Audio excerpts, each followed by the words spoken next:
नमस्कार. भ्रष्टाचार म्हटलं की आपल्या डोळ्यासमोर काय येतं? बहुतेकदा काहीतरी नैतिक किंवा कायदेशीर चूक, बरोबर ना? पण आज आपण याच्या पलीकडे जाऊन पाहणार आहोत. भ्रष्टाचार म्हणजे फक्त एक नैतिक समस्या नाहीये, तर ते खूप मोठं लपलेलं आर्थिक संकट आहे. तर चला, ह्या अदृश्य शत्रूची खरी किंमत काय आहे आणि ती आपल्या सगळ्यांना कशी चुकवावी लागतीये हे जरा सोप्या भाषेत समजून घेऊया. हो, साधारणपणे असाच विचार केला जातो नाही का, की काही मोजके लोक चुकीचे वागतात आणि त्यामुळे भ्रष्टाचार होतो. पण विचार करा, जर ही समस्या फक्त काही वाईट लोकांची नसेलच तर? जर मूळ समस्या त्या व्यवस्थेत असेल जी अशा लोकांना संधीच निर्माण करून देते?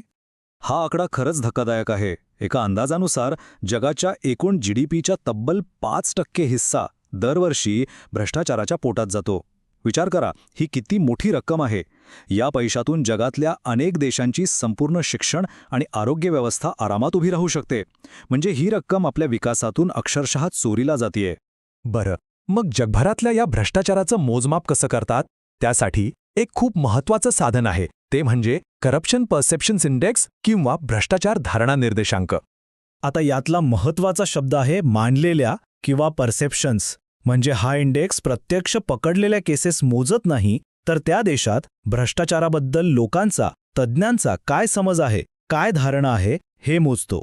आणि ही धारणा खूप महत्त्वाची आहे, कारण मोठे गुंतवणूकदार आणि कंपन्या ह्याच धारणेच्या आधारावर ठरवतात की कोणत्या देशात पैसा गुंतवायचा आणि कुठे नाही. पण इथे एक चिंतेची बाब समोर येतेय. जागतिक स्तरावर हा जो सरासरी स्कोर आहे तो हळूहळू कमी होतोय. तो आता 42/100 पर्यंत खाली आलाय आणि हे स्पष्टपणे दाखवतंय की जगभरात सुशासनाला कुठेतरी ग्रहण लागतंय. आणि या जागतिक पार्श्वभूमीवर भारताचा स्कोर आहे 100 पैकी 39. हे आकडे आपल्याला सांगतात की सार्वजनिक क्षेत्रात सचोटीच्या बाबतीत आपल्याला अजून खूप मोठा पल्ला गाठायचा आहे. आणि याच 39 गुणांमुळे भारत 182 देशांच्या जागतिक यादीत थेट 91व्या स्थानावर आहे. याचा सरळ अर्थ असा होतो की जगाच्या तुलनेत आपण अजूनही त्या देशांमध्ये मोडतो जिथे भ्रष्टाचाराची समस्या गंभीर मानली जाते. आता जरा तुलना करून पाहूया. भारताची कामगिरी काही शेजारी देशांपेक्षा नक्कीच चांगली आहे, पण त्याचवेळी अनेक पूर्व आशियाई आणि आपल्यासारखेच उच्च मध्यम उत्पन्न असलेले जे लोकशाही देश आहेत त्यांच्या तुलनेत आपण खूप मागे आहोत. ही तुलना म्हणजे एक प्रकारचा आरसाच आहे, जो दाखवतो की आपण सध्या कुठे उभे आहोत. तर प्रश्न हा आहे की आपला स्कोर इतका कमी का आहे? आता आपण काय वरून का कडे वळूया. यामागे काही सिस्टममधल्या म्हणजे संरचनात्मक अडचणी आहेत ज्या नकळतपणे भ्रष्टाचारासाठी संधी निर्माण करतात. म्हणजे खरी अडचण ही काही लोकांमध्ये नाहीये, ती आहे आपल्या सिस्टममध्ये. भारतात हजारो नियम आणि कायदे आहेत आणि हे सगळं पाळणं इतकं किचकट आणि गुंतागुंतीचं आहे की विचारू नका. मग होतं काय? यामुळे सरकारी अधिकाऱ्यांच्या हातात खूप जास्त अधिकार येतात आणि मग ते या अधिकारांचा वापर करून कंपन्यांकडून किंवा सामान्य माणसाकडून पैसे उकळू शकतात. याच प्रकाराला अर्थशास्त्राच्या भाषेत रेंट सीकिंग म्हणतात किंवा आपल्या सोप्या भाषेत म्हणायचं तर चक्क हप्तेखोरी. एक उदाहरण बघा. विचार करा, एक नवीन फार्मा कंपनी जी कदाचित लोकांचे प्राण वाचवणारी औषधं बनवू शकते, तिला आपलं काम सुरू करण्याच्या आधीच शेकडो किचकट नियमांच्या जंजाळातून जावं लागतं.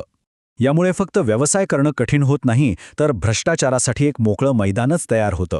आणि या सगळ्याचा थेट फटका आपल्या अर्थव्यवस्थेला बसतो. एका अंदाजानुसार भारतात भ्रष्टाचारामुळे होणारं प्रत्यक्ष आणि अप्रत्यक्ष नुकसान हे देशाच्या जीडीपीच्या जवळपास 1.5 ते 1.5% असू शकतं. ही खूप मोठी रक्कम आहे. पण या सगळ्या अंधारात आशेचा एक किरण नक्कीच आहे. आपल्या देशात या समस्येचा सामना करण्यासाठी काही मोठे आणि सकारात्मक बदलही घडत आहेत. चला त्यावर एक नजर टाकूया. यात सर्वात मोठी भूमिका आहे तंत्रज्ञानाची. डिजिटल पब्लिक इन्फ्रास्ट्रक्चरमुळे सरकारी योजनांमधली गळती प्रचंड कमी झालीय.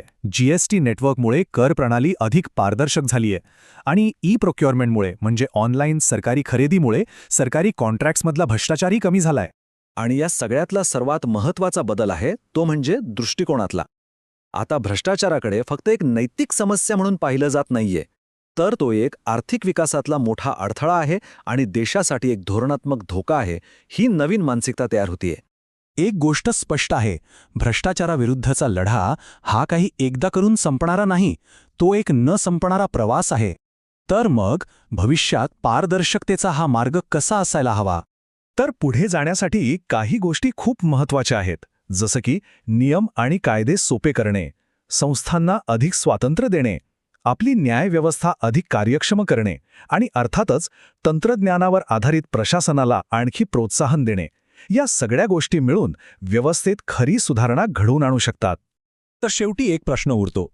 आपण या CPI स्कोअरकडे फक्त एका वार्षिक परीक्षेचा निकाल म्हणून पाहणार आहोत की याला एक दिशादर्शक मानून आपल्या व्यवस्थेला अधिक पारदर्शक आणि कार्यक्षम बनवण्याचा प्रवास अविरतपणे चालू ठेवणार आहोत?